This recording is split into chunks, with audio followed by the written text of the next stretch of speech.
Griffon Sports Insider is presented by Mosaic Life Care.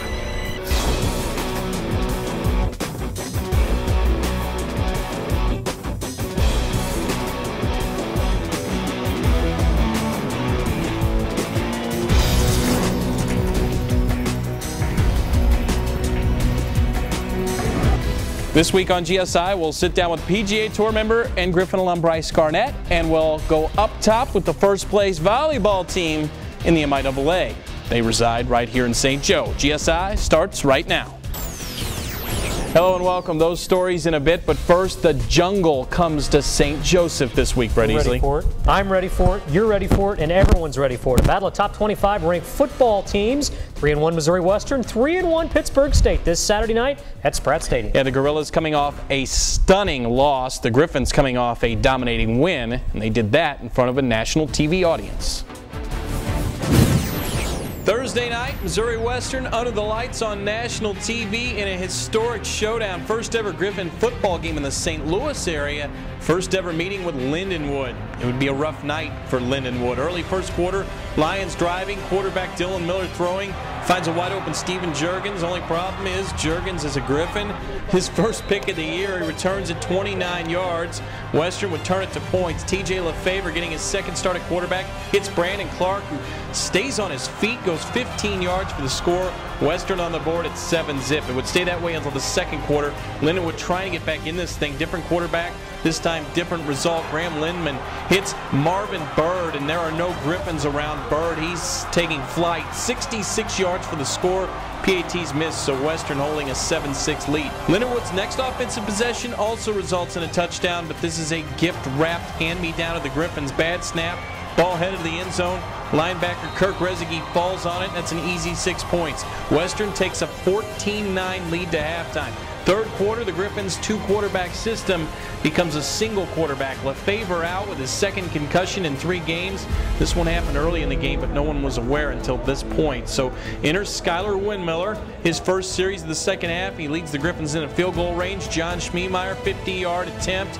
Would have been good from 60. Former Griffon, current St. Louis Rams kicker Greg Zuerlein, and his new baby on hand. Signed little Legatron up for Western right now. Meanwhile, the Griffon D locked in. They sacked Lindenwood quarterbacks 7 times on the night. Arvanis Elliott had 2 of them. Later, the Lions backed up to their own end zone. That's not a good place to be. Kirk Rezegi once again coming from out of nowhere. They're going to call it a safety, so Western takes a 19-9 lead early in the fourth quarter. The Lion QBs constantly running for their lives, constantly under pressure. Griffin's taking advantage. Sam Brown with the pick. They won't catch him. That's a 32-yard INT return for a touchdown, and that seals it. Griffins roll 26-9 the final. They hold Lindenwood to just 31 total yards in the second half. The defense scored 16 points. That actually outscored the Griffon offense. Western now 3-1 on the season.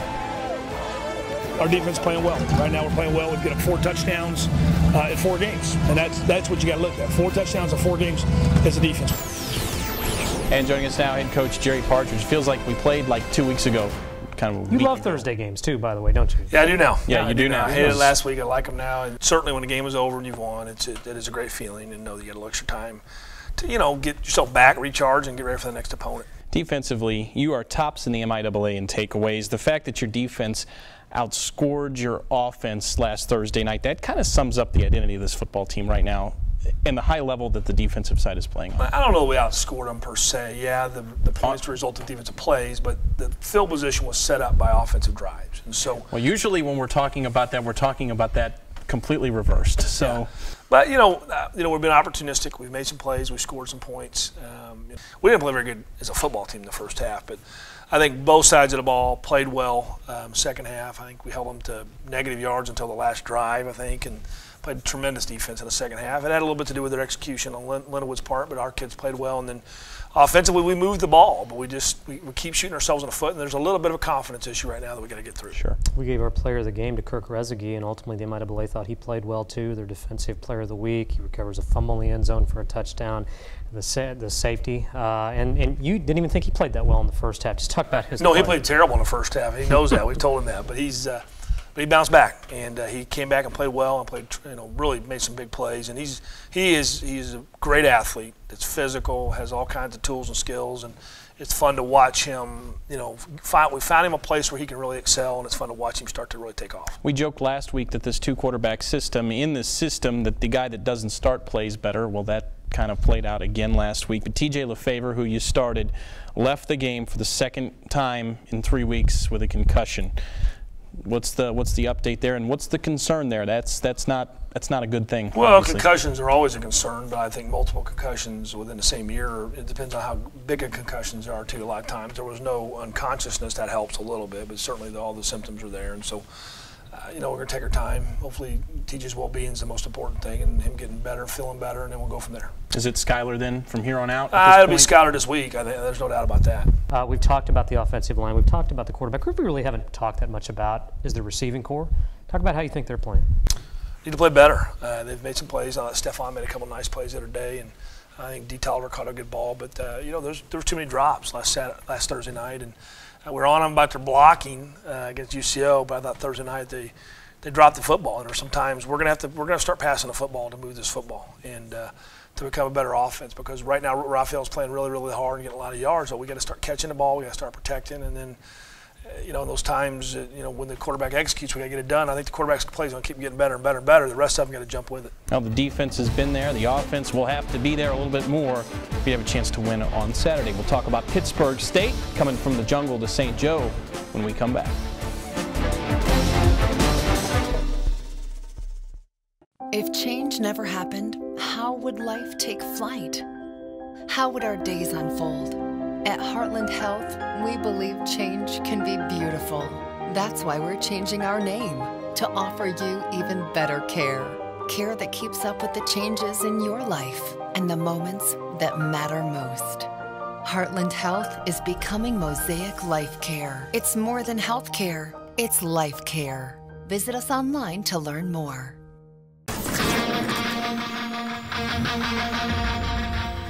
This week, Pittsburgh State returns to Spratt Stadium. The last time these two teams met, October 26th of last year, the Gorillas left St. Joe with a 34-14 win. Pitt 3-1 this year, and coming off a stunning 7-6 loss last week at home to Fort Hays State. I don't get it. And you know what? Neither does Bo. Stick 'em, ha ha ha, stick 'em. Stick 'em, ha ha ha, stick 'em. Bo was in the jungle last week, and hey, guess what? We're playing Pitt State this week. We head right back out to the jungle. Bo, what happened to the jungle? This is all that's left of the jungle. Oh, boy. Well, another staple of this year's segments is Bo's been sharing some culinary delight with us, and boy, this week it seems awfully obvious that you'd be eating bananas this week. Don't like bananas, and I don't like monkeys either. Okay, well, he's really fired up. Well, I know one thing you have done. You have studied the tape. America is waiting. What's the prediction going to be for this week? Royals win 2-1. Big Game James is on his game. No, Bo. We're not talking baseball. We're talking football. Griffons and Gorillas. Same difference. Griffons win 2-1. Look, I know these offenses are struggling. This isn't Canada. You can't score 1 point. Total pain. 2-1. Possible. Can happen. In Canada it is, but not in America. Let's hope the pitching's good. It's going to have to be. Another number, 7-6 last week. Pitt loses to Fort Hays. Explain that, can you? It happens. I mean, it's football. It happens all across America on every day, every Saturday. Something occurs like that. It's just sports, period, too. And it's, Fort Hays got some momentum. They're in it longer than Pittsburgh was counting on being. Doubt entered Pittsburgh's head, and then energy and optimism entered Fort Hays's, and anything can happen when that goes on. Well, Coach P, this has been a unique series that the road team in recent history has actually been better than the home team. What do you make of that? Well, I certainly am aware of our success down there, and that's good. We've won 3 in a row down there. They've won 2 in a row here. Right, and I hate the fact that they've won here. I know they've always had some doubt about playing here. To the point I don't think they even stay in St. Joe. They stay in Kansas City. But they've played well. I mean, last year they were a team that wanted it more and played like it and got after us. And we just had a huge swing of event play in that game in the third quarter where we're kicking a field goal to make it 13-10 and it's blocked for a touchdown. Game over. Game over kind of at that point.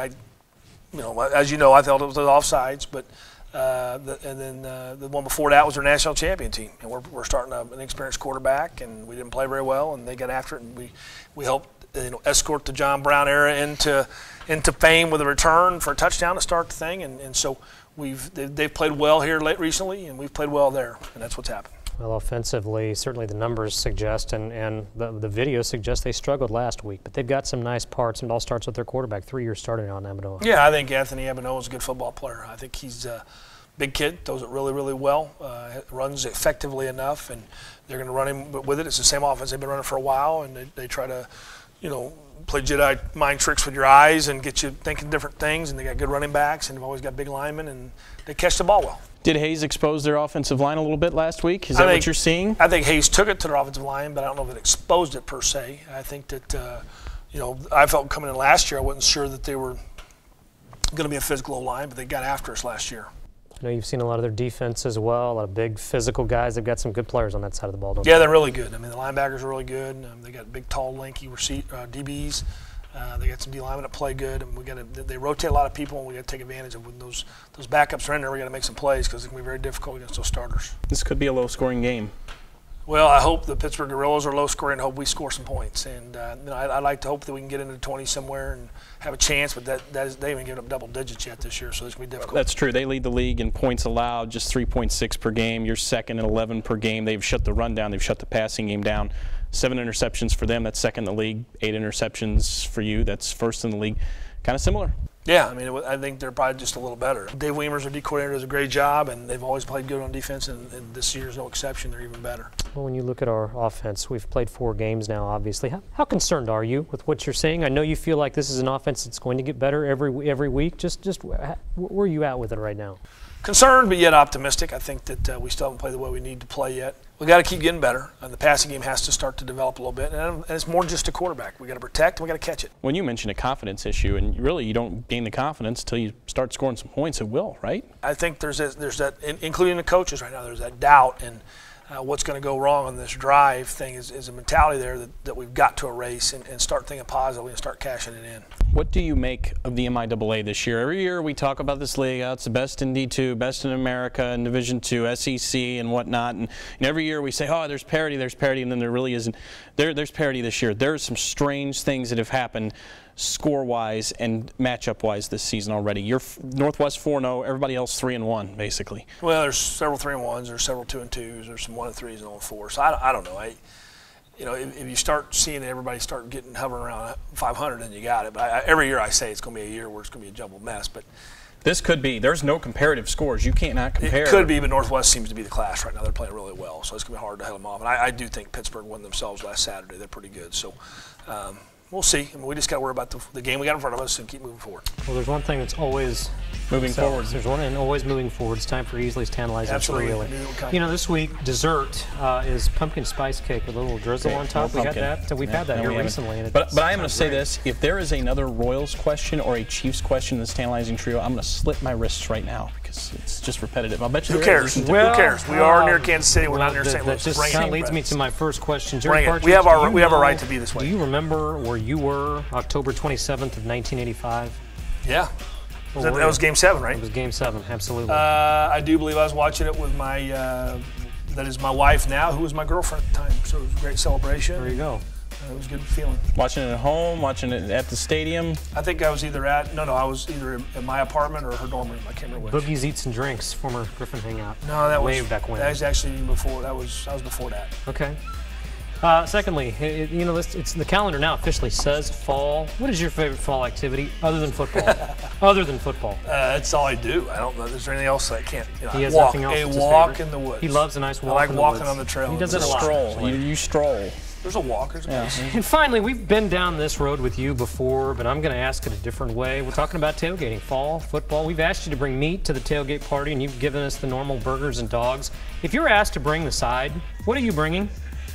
I don't go to tailgate parties. Well, but if you did. Well, I guess my wife's hash brown casserole. Ooh, never had Pam's hash brown. Very good. Bring that in. Pam, we'd like to have some of that on the set. I've got a fairly starchy son, so he eats a lot. I like starches too. Pam, we'd love to have some of that on the set. Yeah, I would like to eat on GSI instead of talking about eating every week at the same gosh darn thing. One thing we've never really done on this show. So Jerry Partridge, Good luck on Try Saturday. some of that on Saturday following a victory. 3-1 Griffons, 6 o'clock against the 3-1 Gorillas at Spratt Stadium, the Hall of Fame game. We'll see you there. We'll be right back.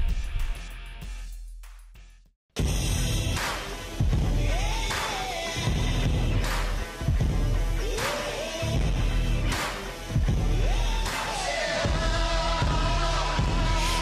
you follow me into the jungle? Ain't no God on my streets, in the heart of the jungle. Won't you follow me into the jungle?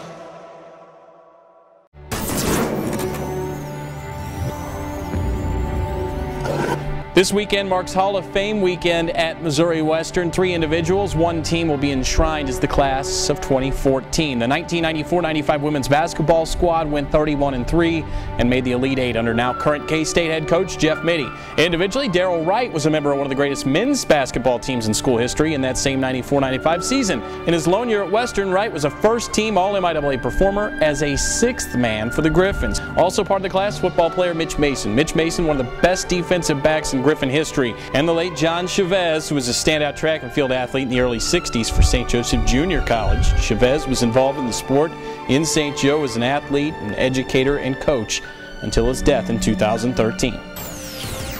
And then there's Brice Garnett, the 2006 Griffon graduate, back home to take his rightful place in the Hall of Fame. Garnett was actually inducted in 2012, but he's been a little busy over the last few years to attend. He's a professional golfer now, that's understandable. Brice turned pro in 2006, working his way up through the lower levels. 2014 marked his rookie year on the PGA Tour. Brice made the cut in 20 of the 28 events he played in and earned more than $617,000 last year. Before he starts year number 2 on the PGA Tour, the Gallatin, Missouri native back home and sits down with our Brett Esely. You never know who's hanging around the set of Griffon Sports Insider. We've got proud Griffon alum and PGA Tour member Brice Garnett. And Brice, I know that it's been a dream of yours to come on GSI. Wish granted. It is. It's great to be back on campus. You know, I haven't been here since 2006, so get to hang out with 2 of my favorite guys at Missouri Western. Well, we're hanging out with one of our favorite guys, too, and you haven't been at Missouri Western since 06. You graduated in 06. Obviously, you had a great career here, and you played on the mini tours. You played on the web.com tour. Talk about what it finally felt like to qualify and know you were going to play on the PGA Tour. Did you have to pinch yourself a little bit? Yeah, I want to say it's relief, but you know, it's pretty much a dream come true. There in Omaha last year on the web.com when the season ended, and you know, a bunch of my old teammates had a bunch of family up there, and we just got to celebrate 7-8 years, you know, hard work put in on the lower levels, and man, it was awesome. That first tee shot, I striped it right down the middle of the fairway, and man, it never felt so good. Talk about the life of a PGA Tour player. Certainly the events are all over the country, sometimes all over the world. Just talk about some things that you think are pretty cool that you normally wouldn't see unless you're out there every day. Well, it's the best job in the world. You know, not bad. It's a lot of travel, a lot of stress, you know, trying to keep your job, but at the same time you're playing golf for a living, and you know, everything from the courtesy cars to the gifts they shower you with each week. You know, it's where you want to be, and you got to work hard to stay out there. Who've been some of your PGA role models growing up? Certainly, we grew up in the Tiger Woods era, the Phil Mickelson era. Certainly, you know, a lot of folks understand the young names now, and Rory McIlroy. Did you have somebody you modeled growing up that you got going, golly, I'd love to be him? It's got to be Watson, huh? I think so, absolutely. Tom Watson. He's still playing at a high level now. Yeah, you know, I really enjoyed watching Payne. I remember watching Payne at Pinehurst when he won his U.S. Open. I went and bought a Seymour putter like he used. There you go, so absolutely. Cut the sleeves off the pullover and the whole works. Those 2 Midwest guys had to be kind of who I idolized. And, you know, we all have to thank Tiger for everything he's done for the game of golf. And, you know, he's really changed the money out there and, you know, just the whole atmosphere around the golf tournament. So, you know, we all look up to Tiger and thank him for what he's done. You've had some really good finishes this year, one of which was at Pebble Beach. Do you have a favorite golf venue on the tour right now? The neatest place you've played? It's tough not to say Pebble, just with the vistas, but you played with Wayne Gretzky out there too, I did. Correct? Wayne Gretzky, yeah, that was very cool. Got to chat with him a lot, but you know, I played well at Colonial, and that course really fit my eye and suited my game. So that's one of my favorite stops. It's you know, every single week it's an awesome venue, an awesome golf course. So Played the Memorial Tournament this year. That's for folks that follow the PGA Tour. That's Jack Nicklaus's tournament. He hosts that event. You had kind of a unique experience there, didn't you? Share that with the folks at home. yeah, it was awesome. I actually had seen Tom Watson out there three times playing this year on sponsor exemptions, and I'd wanted to meet him. I've never met the guy, so my caddy was like, "You have to meet Tom Watson. Just go up and introduce yourself." And I was walking down the staircase there. I'll never forget it, in the country club or in the pro shop there, and Watson and Andy North were sitting there, I think, talking about some Ryder Cup stuff. So, I went over there, introduced myself. We talked, and we talked about Northwest Missouri here, and around the corner came Jack Nicklaus, and he was asking how the season was going, and then they gave their 10 cents about their rookie year and what they kind of faced, and their the way they faced adversity and keeping their card and contending. So learned a lot from those two. Just that 10 minutes right there, explaining how they attack golf courses as a rookie and how they played conservative when they needed to. So it was great. It's a memory I'll never forget, and Tom Watson's one of my all-time heroes. So I was definitely starstruck. Well, Bryce, it's the year 2014. Scary to think it's been 8 years since you played golf here at Missouri Western. What do you remember about those days? You won 7 consecutive tournaments. Yeah. That's not finished in the top 20. It's 7 consecutive tournaments. That's hard to do at any level, let alone Division II golf. There's some good players in Division II. Yeah, there are, and the thing about it was I just don't remember a lot about it, but I remember I was in the zone, and that's kind of what, if you read a bunch of golf books and golf psychologists, they just say when you get in the zone, the flow stage, just let it go. And I just remember just playing golf and not thinking about any outcome or anything else. And man, I was a way better chipper and putter then, I think, than I am now. It seemed like I made a bunch of putts in college, but it was special. It was definitely special, and I still have a lot of good memories that my teammates and I share. Well, you were our Scholar Athlete of the Year twice, I believe, and now you get a really neat honor. At least I think it is, and you're going into our Hall of Fame. You remember the 2012 class. Haven't been able to get back, but you're going to be able to get back this year. The induction weekend, October 3-4. What's that mean to you? It's special. I mean, that's one of the the all-time achievements that I kind of had on my list, was to be a Hall of Fame member at Missouri Western. And it's going to be great to get back and see everybody, see the coach again, and it's going to be exciting to get inducted and have the family there, and it'll be a special moment for sure. You got your card for next year. What are your goals on tour next year?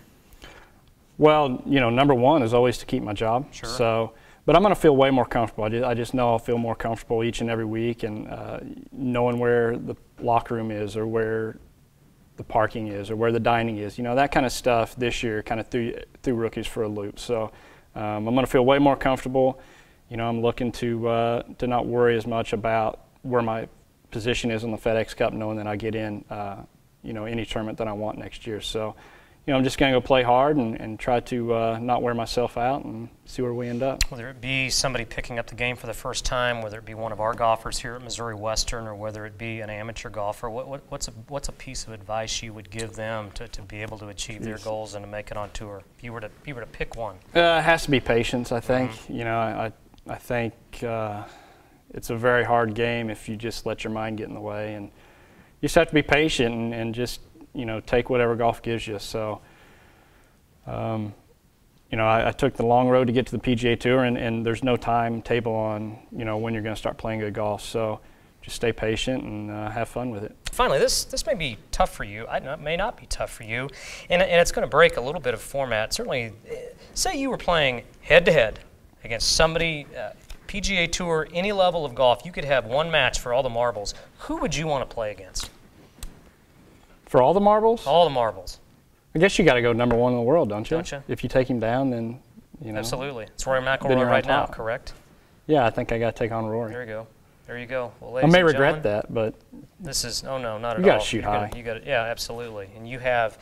This is PGA Tour member, proud Griffon alum Brice Garnett. Thanks for joining us on GSI. Go Griffs, GSI will be right back. Question of the week: who can stop Missouri Western volleyball?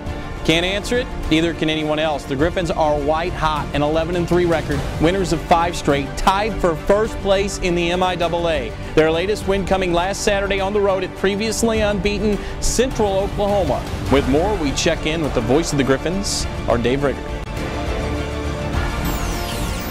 Thank you very much, Ryan. I'm with Marion Carbon, the volleyball coach at Missouri Western, whose team is now 11-3 and 5-1 in the MIAA after a great week last week. It's still early in the season, but you're tied for first place. But you have played 3 other teams that you're tied with right now. Does that give you guys confidence moving forward that, hey, we played some of the top teams and now we're 2-1? Yeah. And going into the season, one of our goals was we need to start beating the top teams, not just competing with them. And so far, we're 2-1 against those top teams. And so it speaks well to the way the girls trained over the summer, but also just to their talent and their ability to go out and play and be the volleyball players that they are. And a little bit incorporate scouting reports into that. We've been scouting quite a bit more than we have maybe in the past. And, we spend a little bit less time maybe on talent development at this point because we feel like we have the talent and more on schemes and scout. Talk a little bit about how your kids are handling this. Are they pretty good right now as far as handling all the added pressure of being good?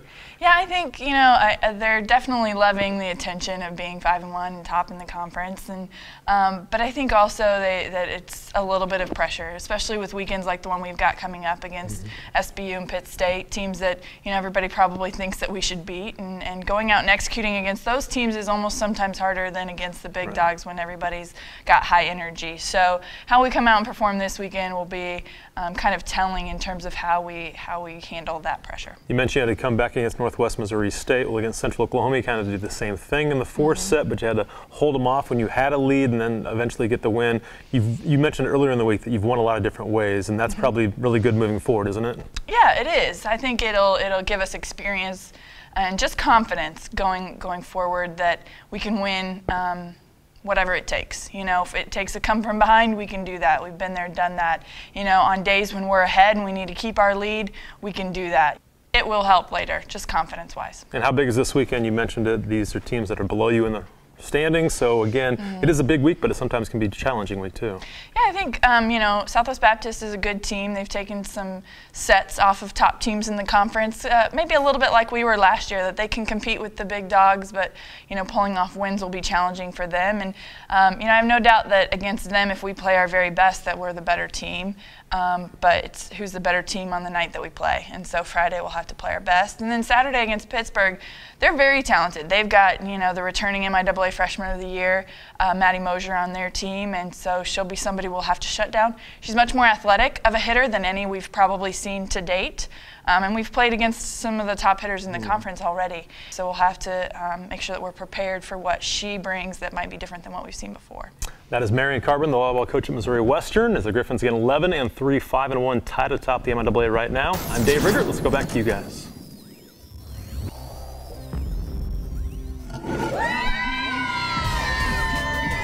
Who says anything about rain? We've got sun and heat, and it's our tailgate of the week. I'm here with St. Joe's most debonair man, Randy Klein. And Randy, this is nothing but the finest today, right? This is a wonderful day.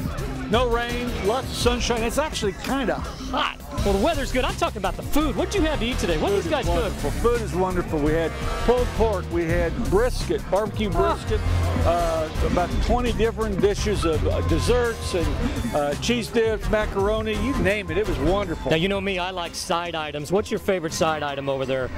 Macaroni and cheese is pretty awesome. The deviled eggs were really, really good. Zach Workman, his wife, his crew does a wonderful job. Well, we're going to aid that spread next week. Now, I like deviled eggs, by the way, but Scott Graham and Apple Market, they sponsor our tailgate of the week. It's $50 towards your next tailgate. That's steak and lobster next time around, isn't it? I'm thinking at least brats. We'll be on the lookout for the next tailgate of the week. This Saturday night, Griffon football takes on Pittsburgh State, 6 o'clock kick time. So get here early. Bring your brats, bring your dogs, bring your drink of choice. Yes. And bring it up for us as well. Hey, neat weekend.